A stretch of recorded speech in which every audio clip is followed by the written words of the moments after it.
अहिल्यानगरमध्ये पोलिसांनी बनावट नोटांच्या छापखान्याचा पर्दाफाश केलाय। बनावट नोटांचं संभाजीनगर कनेक्शनही पोलिसांनी उघडकीस आणलेलं आहे। या प्रकरणी पोलिसांनी संभाजीनगरमधून 7 आरोपींना ताब्यात घेतलंय। या कारवाईमध्ये आरोपींकडून 60 लाखांच्या बनावट नोटा जप्त करण्यात आल्यात।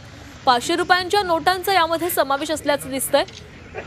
आरोपींकडून बनावट नोटांसह कागद, प्रिंटर तसंच इतर साहित्यही जप्त करण्यात आलं आहे। तर जवळपास 60 लाखांच्या नोटा होत्या आणि त्या आता पोलिसांनी जप्त केलेल्या आहेत।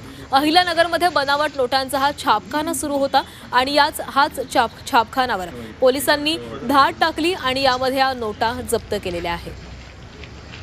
5-5 लाखाचे तर या आता छापखान्याचं संभाजीनगर कनेक्शन देखील समोर आलेलं आहे।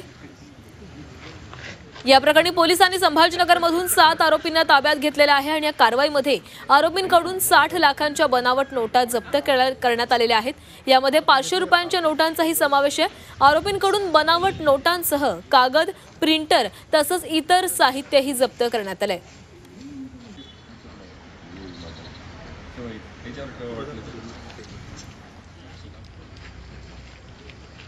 5-5 लाखाचे